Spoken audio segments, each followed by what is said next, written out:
कल एक माँ से फ़ोन पे बात हो रही थी, तो उन्होंने कहा कि आप सत्संग लेते हो तो ज़रा इस विषय को लेना कि जो हम साधना करते हैं, ध्यान करते हैं, उसका महिलाओं पे क्या इम्पेक्ट पड़ता है। तो बड़ा फनी सा क्वेश्चन है वैसे ये। महिलाओं की बात नहीं है, महिला हो पुरुष हो, साधना का सब पे एक जैसा इफ़ेक्ट पड़ता है कि हम जितने भी शांत हैं थोड़ा और शांत हो जाते हैं, जितने भी आनंदित हैं, प्रेमल हैं, उमंग में रहते हैं, थोड़ा और उमंग में जीने लगते हैं, थोड़ा और आनंदित हो जाते हैं, थोड़ा और प्रेमल हो जाते हैं हम लोग। लेकिन चलो, केवल अगर स्त्रियों की बात करें तो यहाँ तक भी हमारे गुरुजी तो यहाँ तक कहते हैं कि सौंदर्य प्रसाधन की तरह भी साधना काम करती है। हम जितने सुंदर हैं, चाहे पुरुष हो चाहे स्त्री, और ज़्यादा सुंदर हो जाते हैं। अभी कुछ वर्ष पहले की बात है, हम लोग कव्वाली गा रहे थे मंच पे, 10-15 लोग थे हम। तो गुरुजी ने बड़े अच्छे कमेंट्स दिए मेरे बारे में।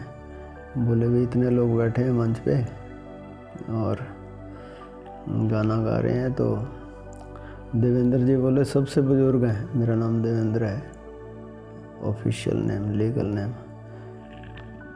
तो सबसे बुजुर्ग हैं और सबसे सुंदर दिखाई दे रहे हैं। वैसे तो उनका प्रेम है जो उन्होंने ऐसी बात कही, लेकिन सच में हम देखते हैं कि संतों को अगर देखें, जैसे जैसे साधना बढ़ती है हम लोगों की, तो एक कॉस्मेटिक की तरह भी साधना काम करती है, और सुंदर भी होती है। मतलब जो भी हमारे में गुण हैं पहले से और ज़्यादा बढ़ने लगते हैं। लेकिन चलो, अगर स्त्रियों की बात करें, हमने थोड़े दिन पहले फेमिनिन क्वालिटीज़ की बात की थी। जब हम कहते हैं स्त्री, तो स्त्रीत्व की बात कर रहे हैं हम, स्त्री की बात नहीं कर रहे हैं। क्योंकि वैसे तो 80% करीब महिलाएं, साइकोलॉजी ये कहते हैं कि महिला ही ज़्यादा पार्ट उनका उभर के आया होता है। लेकिन 10-20% ऐसी महिलाएं भी होती हैं जो कुछ उनमें पुरुष जैसे काफ़ी गुण उभर के आए होते हैं। ऐसे ही पुरुष भी ऐसे होते हैं कि 70-80% तो वो पुरुष वाले गुण ही होते हैं उनमें। 10-20% ऐसे पुरुष भी होते हैं जिनमें महिलाओं वाले गुण काफ़ी मुखर होते हैं, है ना। हरियाणा में मजाक में कह देते हैं छोरियाँ वर्गा छोरा। तो हम जब बात कर रहे हैं स्त्री, तो स्त्रीत्व की बात कर रहे हैं, तो स्त्रैण गुण देखें कि जो महिलाओं में हैं, तो वो कैसे साधना में उनमें परिवर्तन आता है, उसकी हम बात करेंगे।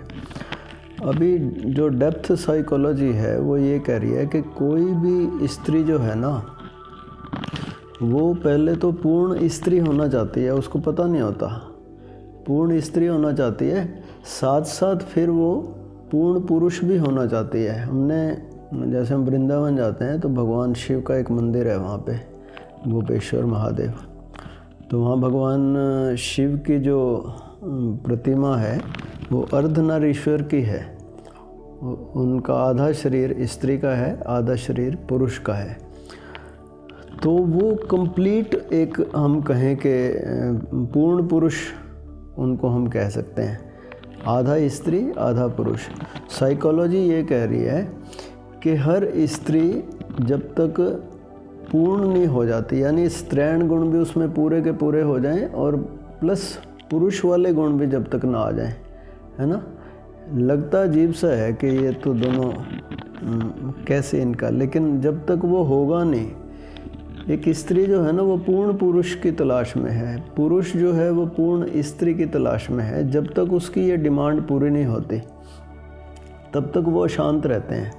तो स्त्री जो है ना वो पुरुष में, जैसे हम साइकोलॉजी के हिसाब से चलें तो वो पुरुष में एक पति को भी चाह रही है कि वो पति जैसा भी हो, वो पुत्र जैसा भी हो, वो पिता जैसा भी हो, वो भाई जैसा भी हो, वो गुरु जैसा भी हो, शिष्य जैसा भी हो, वो मित्र जैसा भी हो।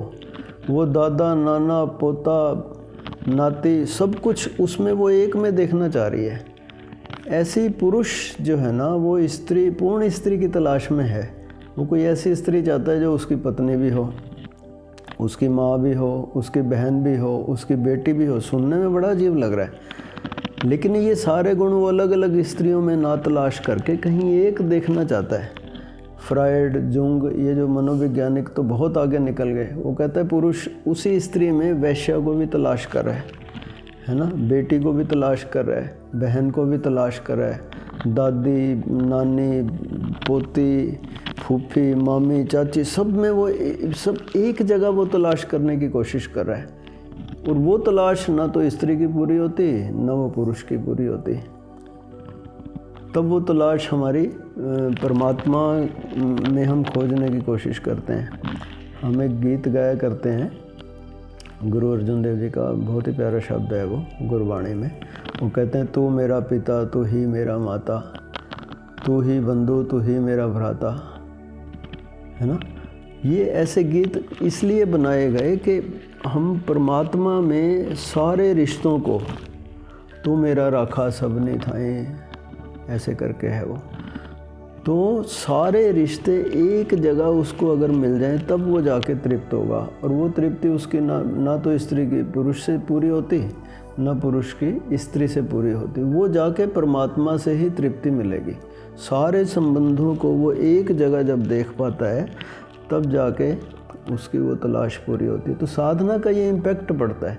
स्टार्ट कहाँ से होगी? जैसे हमने ग्रुप की बात की थी, फेमिनिन ग्रुप की जो क्वालिटीज़ हैं उनमें फिर चेंज होने लगता है। जैसे आई ग्रुप की हमने बात की, फेमिनिन ग्रुप की, तो आई ग्रुप की क्वालिटीज़ में ये था कि आई ग्रुप ऐसा फील करता है, फेमिनिन क्वालिटी है कि मैं ठीक हूँ। जैसे जैसे साधना बढ़ेगी फेमिनिन ग्रुप की, आई ग्रुप की, तो उसे ऐसी फीलिंग आएगी कि न केवल मैं ठीक हूँ, दूसरा भी ठीक हो सकता है। यद्यपि वो बिल्कुल अपोजिट है। साइकोलॉजी कह रही है कि न केवल स्त्री और पुरुष बायोलॉजिकली अपोजिट हैं, बल्कि साइकोलॉजिकली भी अपोजिट हैं। उनके सोचने का ढंग, उनके परसीव करने का ढंग, देखने का ढंग, सुनने का ढंग, मतलब निकालने का ढंग, काम करने का ढंग बिल्कुल ही अपोजिट है। तो जैसे ही उसकी साधना बढ़ेगी उसको पता चलेगा कि न केवल मैं ठीक हो सकती हूँ, दूसरा भी बिल्कुल ठीक हो सकता है। फिर जो ये पहला लेवल है पर्सनैलिटी का जिसको हम कहें, वहाँ एक प्रशंसा की फीलिंग होती है कि ये ग्रुप जो है ना दूसरों की बहुत प्रशंसा करता है, दूसरों से बहुत प्रशंसा एक्सपेक्ट भी करता है। तो धीरे धीरे उसके व्यवहार में ये आता है कि वो प्रशंसा करता तो है, एक्सपेक्टेशन उसमें से निकलने लगती है, दूसरों से उतना एक्सपेक्ट नहीं करता। एक पॉजेसिवनेस का जो उसमें भाव होता है धीरे धीरे वो भी कम होने लगता है। स्त्रियों में क्या है, उनका मैं तो पिघला हुआ होता है, मैं इतना स्ट्रॉन्ग नहीं होता जितना पुरुषों का होता है, लेकिन मेरापन का भाव उसमें बहुत ज़्यादा होता है। मेरा पति, मेरी पत्नी, मेरा भाई, मेरा पुत्र, है ना, मेरी कार, मेरा मकान, ये जो मेरापन, अटैचमेंट है ना, वो धीरे धीरे घुलने लगती है साधना के बाद। ऐसा हमने देखा है। ऐसी स्त्रियां बहुत प्रेमल होती हैं, बहुत केयरिंग होती हैं, यहाँ तक तो ठीक है। फिर वो प्रेम और केयर की एक्सपेक्टेशंस भी होती हैं उनमें, है ना। कहीं ना कहीं ये होता है कि प्रेम का, केयरिंग का रिस्पांस भी मिले, वो एक्सपेक्टेशंस धीरे धीरे घुलने लगती हैं। और उनको ये पता चलता है कि हम जो, क्योंकि स्त्रैण जो चित्त है वो बंधन में रहना पसंद करता है, स्वतंत्रता उसको इतनी अच्छी नहीं लगती। वो जब स्त्री जो है वो पहले माँ बाप के, भाई के संरक्षण में रही, फिर वो पति के संरक्षण में रहती है, फिर वो बेटों के संरक्षण में रहती है, ऐसा उसका चलता रहता है।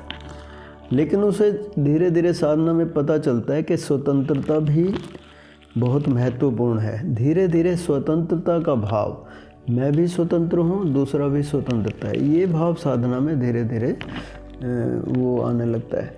और साथ साथ ये भी पता चलने लगता है कि जो हम लॉजिक देते हैं, जैसे जैसे ईगो नेचर हमारी बढ़ती है, हम लॉजिक देते हैं। मैं ठीक हूँ केवल वो फील नहीं करता, बल्कि इस त्रैण चित्त को मैं ठीक हूँ इसके लिए वो लॉजिक भी बहुत देता है।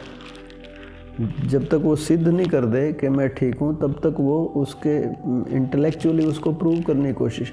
तो ये जो उसके लॉजिक देने की इंटेलेक्चुअल अप्रोच है, उसमें भी धीरे धीरे कमी आने लगती है। जैसे जैसे उसका ये स्त्रैण चित्त पुरुष वाले चित्त से मिलने लगता है, दोनों मिलके एक कंप्लीट हो जाते हैं, तब जाके उसको धीरे धीरे तृप्ति का एहसास होता है, उसको लगता है। लेकिन ये बाहर के पुरुष से संभव नहीं हो पाता, वो साधना से ही वो धीरे धीरे संभव हो पाता है।